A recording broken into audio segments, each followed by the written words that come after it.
Locked On Senators, your daily podcast on the Ottawa Senators. Part of the Locked On Podcast Network. Your team every day. Welcome inside episode 425 of the Locked On Senators podcast. I'm Ross Levitan on the outskirts of enemy territory in Winnipeg, Manitoba, alongside Brandon Piller up in the Blue Mountains, and the Sens have now played 10 games on the season after a 5-1 loss on home ice to the Vegas Golden Knights. This is a Vegas team without Mark Stone, without Matt Pacioretty, and without newly acquired Jack Eichel, but they still dominated a Sens team that still just isn't putting in a 60-minute effort. We'll have a full recap of that game. We'll look at some bigger trends that have emerged through these first 10 games. And hey, at least the test gets easier tomorrow, going up against the two-time back-to-back Stanley Cup champions. So we'll preview that game and a whole lot more. This is the Locked On Senators podcast, your team every day.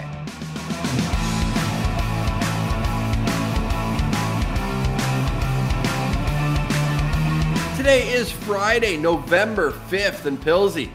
Nikita Zaitsev with a healthy scratch last night, but that did not fix the Sens' defensive woes.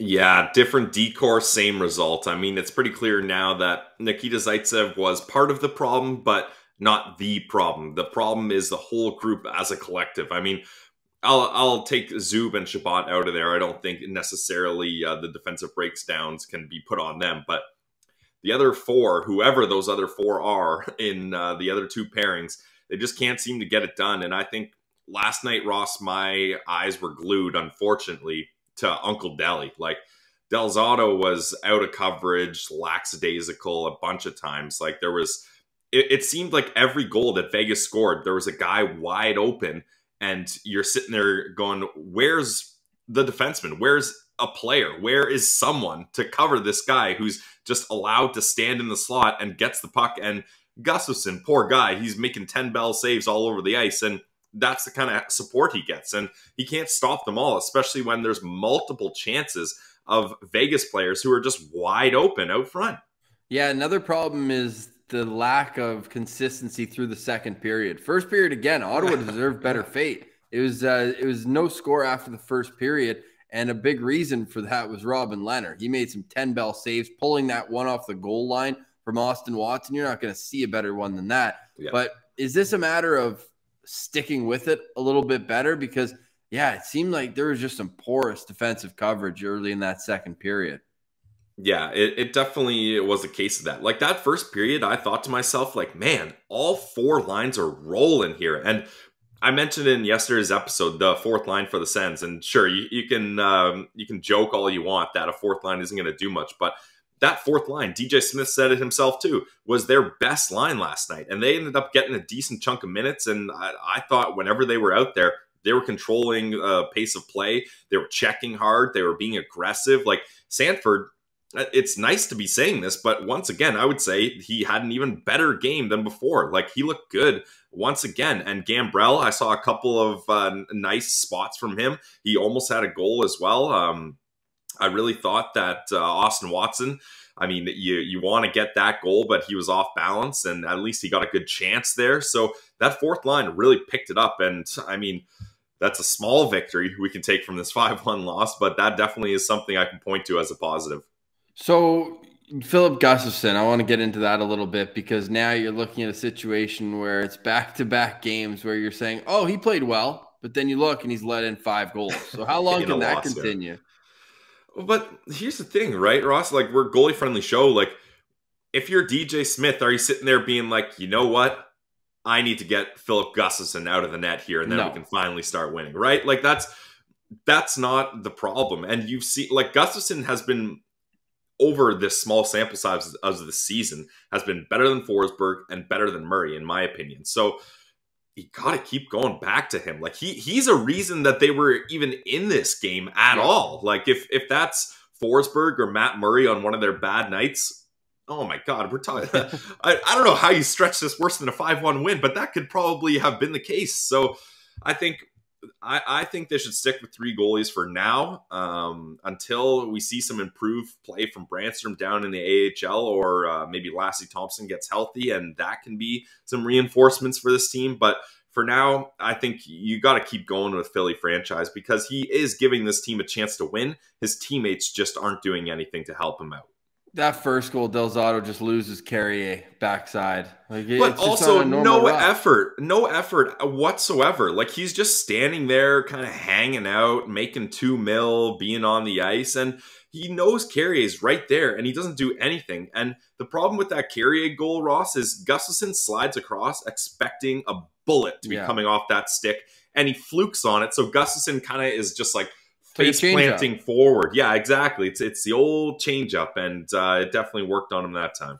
Yeah, Dadonov with the assist on that one, which is what, 1/7 of the amount he had in 56 games last year for Ottawa. That being said, once it kind of rained, it poured. Another brutal attempt at clearing for Del Zotto. He goes and chases in the corner, and then while he's doing that, Holden loses his man in front.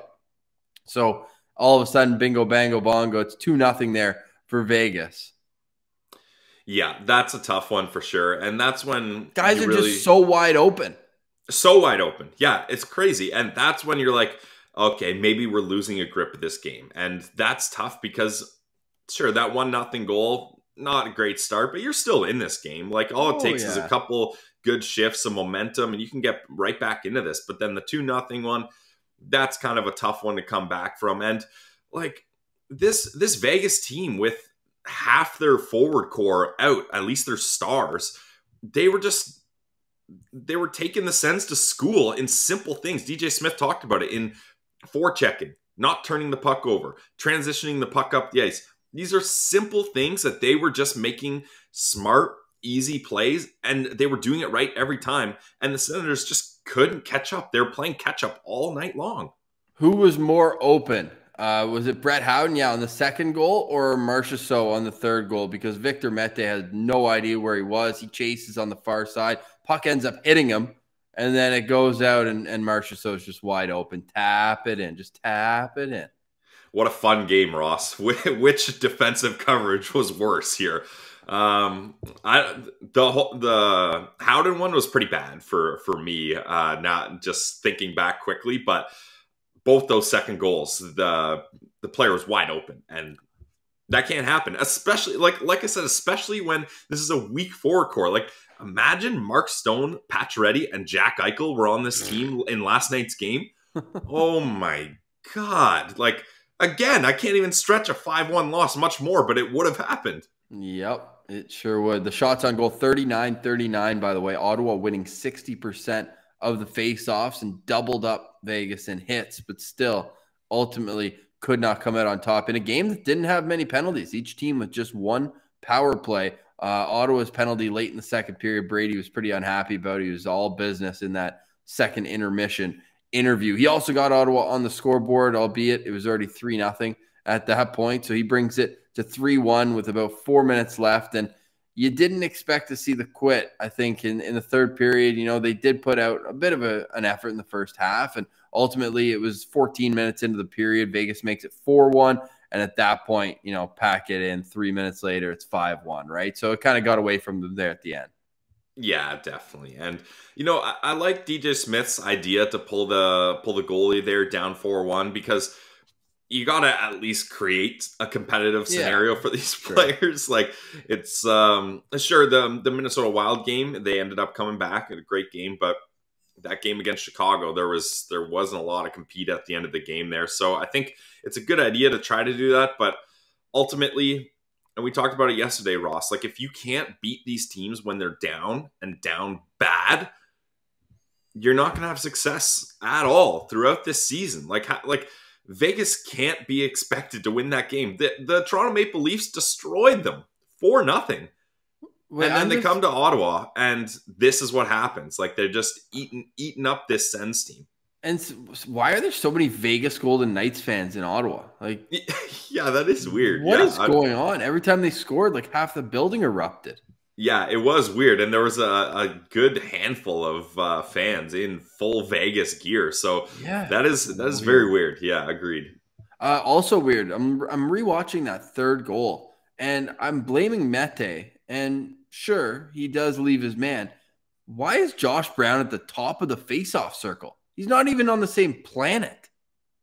Yeah, Josh Brown, I think he's got to be the next guy to go. And I think it was Did you pretty hear clear. They were talking on the TSN 1200 post-game show. They were saying that the Vegas execs were yelling down at the ice, telling their players to dump it in his corner.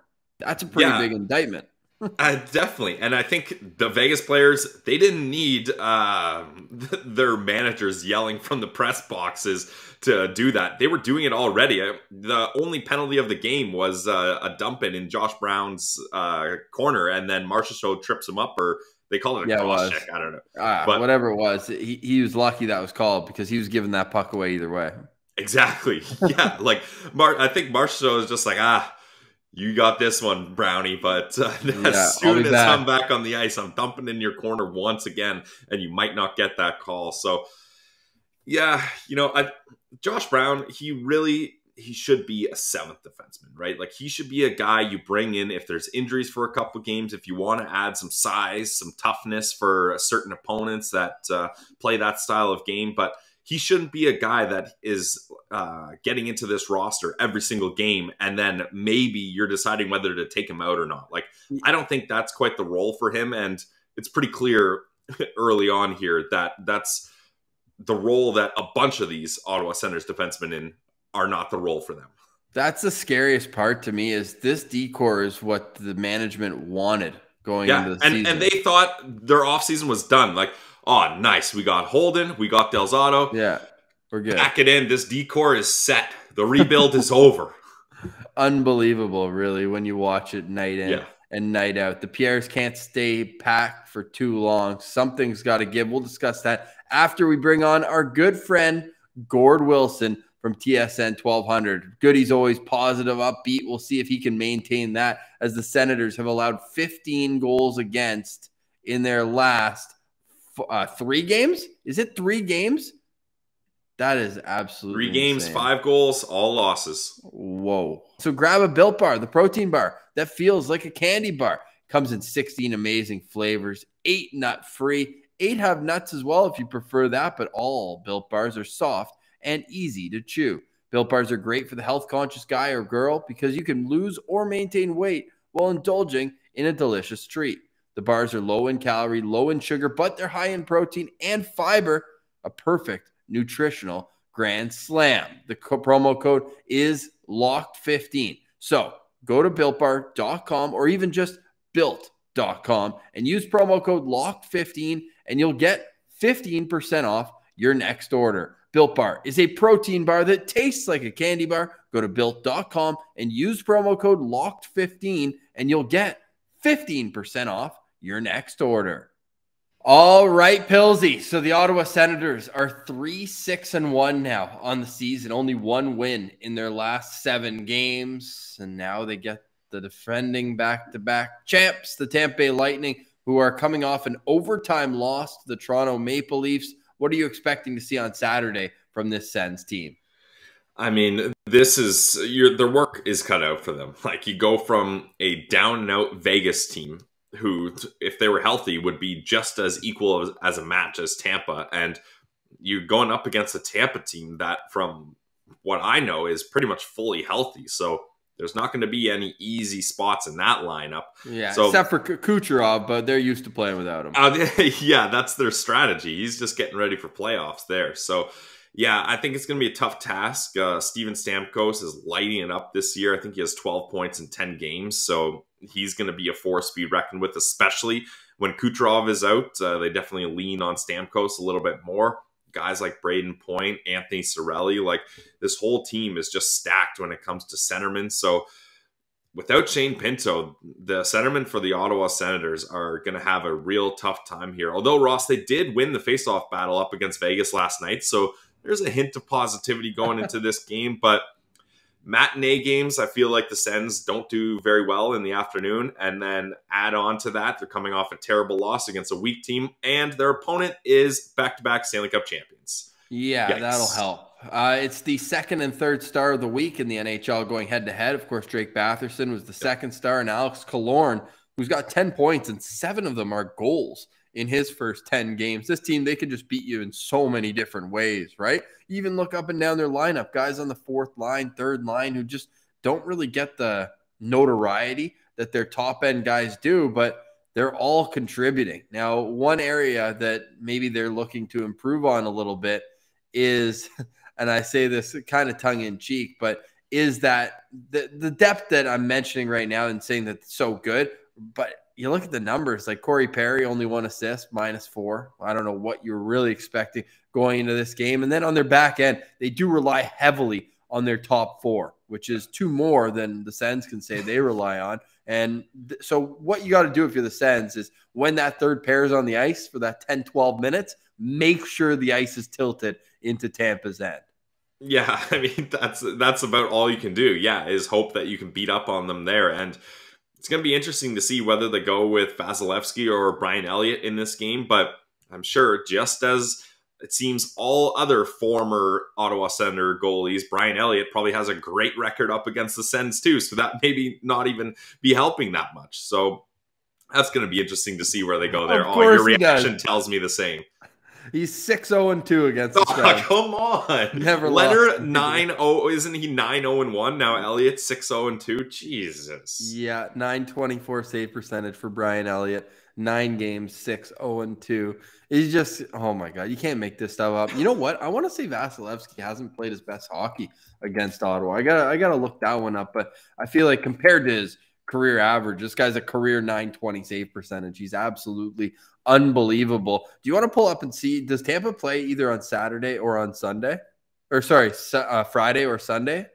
Is this a back-to-back for them? While you're pulling that up, Vasilevsky, an .895 save percentage against Ottawa in 12 games. 7-5 record, but an .895 save percentage. Is that?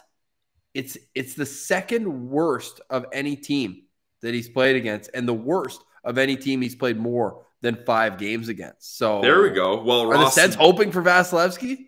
I think so, and there's not a back-to-back scenario here. The Lightning play the Hurricanes on Tuesday, so yeah, I never thought I'd say this, but hopefully we see Andrei Vasilevsky up against the Sens other than Brian Elliott here. I mean, what a world. And you mentioned Corey Perry's stats. I think at this point in Corey Perry's career, I think teams are all but understand he's not going to be a regular season guy. He can put up no points in the regular season, and I think they'd be okay with that because they got this guy for postseason. Like they could have just waited until the last moment to sign him because he's a postseason guy. He's been to the Stanley Cup Finals, same amount as those other guys on Tampa back-to-back years. So he knows what it takes to get there. He hasn't been able to win, but he's on a winning culture now. And him and Pat Maroon, if they're on the same line, that is some nasty stuff going on. Well, I'm glad you mentioned Pat Maroon, right? Because he's been there 3 times in a row, going back to his time with the St. Louis Blues. One area I think the Sens need to be worried about, well, there's probably more than one, but the Tampa Bay power play has yet to explode like we've seen in years past. Only 16% right now, 23rd in the National Hockey League, far behind Ottawa's that's up at 22%, and they're up at 13th in the NHL. So I would see that as a ticking time bomb if I'm Ottawa and try to keep them off. I think they did a good job of maintaining discipline last game. We discussed already only the 1 penalty. It was a Brady Tkachuk offensive zone penalty in the second period. So beyond that, I think Ottawa's done a good job discipline-wise, but they're going to have to maintain that if they want any chance of winning this game. Well, here's the difference too, Ross, is typically you take penalties when you're outmatched, right? Like when a guy is faster, stronger, smarter, and you got to hook him, trip him, do what you got to do to contain him. Vegas didn't have many players on their team that can provide that scenario, right? Like maybe Marchessault, that's about it. Like Riley Smith's a good player, but he's not like a speed demon or insanely skilled. So like really there was no need for the Sens to go out of the rule book to try to contain them. Tampa, different story. Right? Like they're going to have to try to find a way to contain Braden Point, to contain Steven Stamkos, to contain Alex Killorn, who's having a hot start. And that's when you fall into undisciplinary plays, and that's when you take penalties. So that's what I'm worried about here. I think the question all Sens fans are asking is, how can Timmy get going? Still 0 goals on the season, and you can only say, oh, he's playing well for so long. Like, what does he need to do to break that goose egg? Well, he's got to pounce on a goalie that doesn't play well up against the Sens. That's what he's got to do there, right? So I think maybe this matinee game at home up against defending Stanley Cup champs, that'll pump some passion into his veins, and we see something here, because it was a tough night for Timmy last night. That's for sure. It was a tough night for everybody. A 5-1 loss to the Vegas Golden Knights. We were supposed to have Gord Wilson on today. We teased it on yesterday's show. Unfortunately, timing didn't work out. No worse the while. We'll get him on sometime next week. So a bit of a Frankenstein episode, not take you inside the sausage too much, but we're recording this after the rest of the show. We thought we were just going to plop Gordo in here, but unfortunately things didn't work out that way. So Pilsy, anything else that you want to touch on for tomorrow's game? Because for me, it's just like, I'm nervous. I think that this could be the makings of a 4th consecutive game where they allow 5 or more. Well, you took it right out of my mouth, Ross. My goal for the Saturday game is allow less than 5 goals. Oh, okay. Allow less than 5, have a chance to win. I like that. They don't even need to have a chance to win, Ross. Let's not get ahead of ourselves here. Allow less than 5 goals. Let's start there. Remember, this is a busy stretch of Sens hockey right now, right? They've played 17 games in the month of November. They've got this one coming up against Tampa, and it doesn't get any easier. At Boston next week, and then home for 3 games. And this is where I think that you can't take a deep breath, like especially the LA Kings are playing well this year, and Pittsburgh as also. But when it comes down to it, that's a stretch here where you get through this game at Tampa, you get through the Boston game, and then you got to win at least 2 out of 3 on that homestand. Would you say, to get back into it? LA, Pittsburgh, and Calgary? Yeah, I mean, and look, LA, that's a rebuilding team kind of at your weight class. So that's a team you should be able to beat. And then you're up against the AHL Pittsburgh Penguin team. From what I know is they're still dealing with heavy injury problems. So Sid's back, though. Yeah, Sid's back. That definitely helps. But that's another team where if they have some players down and out, you got to try to jump on that. So hopefully they can get the 2 wins there, because I think Calgary's rolling these days. So it might be hard to sneak a W away from them. And just as we finish up recording right now, Mikhail Sergachev will have a hearing today. He had an illegal check to the head on Mitch Marner, so the Sens might get lucky by association. The fact that I think he might get a game for that. I didn't think it was that bad. Like, the angle I saw, it looked like classic case of big man hits little man, and he got initial contact with the shoulder, but then I think Marner's head kind of whipped over. So, and hey, I'm not a Marner guy, but I'm not definitely want this league to stay safe, and hits to the head are very, very dangerous, and I don't want any part of that in any of this game. But I thought it was a legal hit that just, it ends up being a size difference that causes that. The Sens are back in action tomorrow afternoon. Note the afternoon start time, 2 p.m. against the defending back-to-back Stanley Cup champions. They've been betting favorites, give or take, every game since they won that first Stanley Cup. Pilsy, why don't you give us a word from our friends at Bet Online before we look at a few bigger trends that have emerged with this Sens team? Yeah, absolutely. And spoiler alert, guys, I'm still out of money on betonline.ag. I'm taking this week off. We'll be back next weekend. Ross, that is definitely some great gambling advice, and the Tampa Bay Lightning money line were a big part of my recipe for success last season. So I'm going to be bringing that recipe back this season when I get some more money in my betonline.ag account. But speaking of which, we got a way for you to get some money in your betonline.ag account, and that's because betonline.ag is the exclusive online sportsbook of the Locked On Podcast Network and the Locked On Senators podcast. So because you're a loyal listener, you can sign up today with a free account at betonline.ag and use our promo code Locked On, and you're going to get 50% of a welcome bonus. So math guy here, let's say you put $100 into your account, bingo, bango, bongo, you're going to get $50 in free play money. And with that free play money, you can bet on everything: football, basketball, hockey, golf, whatever your sport, F1, whatever your sport is, go for it at betonline.ag. Your online sportsbook experts. Get off the sidelines, get into the action. Head to betonline.ag and use our promo code LOCKEDON for your 50% welcome bonus. All right, Pilsy. So the Ottawa Senators are now 10 games into their season, and they have 3 wins. They are 3-6-1, and that is disappointing when you look at how they ended last season. No question about that. And it's pretty easy when you're just looking at, okay, what are some trends here that have emerged? Well, in their first 5 games, they only allowed 12 goals. Defensively, they were strong, and they were going up against good teams too, right? Like the Rangers. I mean, that game was a bit of a gong show in itself for different reasons, but they held Toronto twice, under 3 goals, 3 and 2 goals respectively in the 2 games there. They were still only 2-3, below 500, but the defensive unit at least seemed reasonable. 2.4 goals against average, that would work out to. That's almost doubled since then. 23 goals against in their last 5 games, Pillsy. Like, is there something that you can pin to that, or is it just the entirety, basically what we recapped in this last game, just the defensive zone coverage?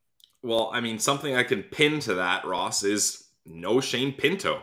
And you might not think of that, like when you're thinking of the decor, you're like, well, what does that have to do with the decor? Well, when you don't have that solid kind of centerman to play second line center minutes, it's going to have a trickle down effect. And we talked about it. That moves Nick Paul over to center. He's better as a winger. That leaves Tim Stützle kind of floating in no man's land. Where is he going to play? He doesn't have a centerman that really clicks with him right now. And the whole lineup is affected by this. I mean, the Sens had to go out and acquire a guy just to fill a 4th line center role. So I think the biggest issue and the biggest turnaround from this has been, like, what game was Shane Pinto injured? I forget. It was the Rangers game. And that's where your stats change, isn't it? Yep. So I think it's pretty obvious how important it is that Shane Pinto stays in this lineup. And it's sad to say that this team is sad. Relying upon, what? Is 20. he 22? No, he's 20. A 20-year-old kid that just finished college hockey. And without him, they're just crumbling here. And I mean, there's more to it too. Like Colin White, if he gets in as your 3rd line center, that shifts things down, and you hope that helps your defensive acumen as well, as he's definitely touted as these days more of a defensive guy than offensive. I'm not sure if that really is pointing towards how good he is defensively or just how bad he is offensively. You can take your pick there, but every team is injured. Vegas Golden Knights didn't make any excuses about injuries last night. Let's just say that. So really, this team's going to have to step it up. It's a young team, so there's a lot being put on these young guys. But Brady Tkachuk said it. They realized that a lot of those mistakes were immature, and everybody needs to step up here. They certainly do. Shane Pinto is 20 years old for another week. November 12th, he turns 21. So we can't say that for much longer. But just the fact that he's that valuable to the team. I mean, the record shows 11-3-1 when he's in the lineup in the last 2 seasons, and about 20 games below 500 when he's not. So it really does matter. And he was wearing a non-contact jersey at practice. We'll see what happens, but something else has to give. Like, they can't keep trotting out this decor. And DJ Smith, he didn't single out the decor. He said everybody. I would be surprised if at the next practice, we're recording very early today, so you can follow us on Twitter at Sens Central, and we'll break down any lineup news there. But the real problem here is that internally, there's not many options. You can give Branstrom a chance if you really want. I mean, it can't be worse than what we're seeing out there. But ultimately, I don't think he's going to be an X factor. I think you might have to start looking at trade here.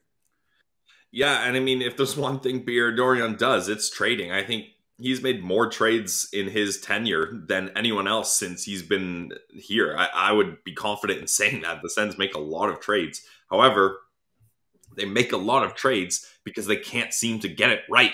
like sure, it's exciting for us as podcasters to be able to talk about these transactions, but the good teams, like, how many trades does Vegas make? Not many, but they make good trades, right? Like, they don't just fish around and see what's going on. They say, here's a player we want, let's get him. Whereas the Sens are kind of like, what's available? Let's see what we can do here.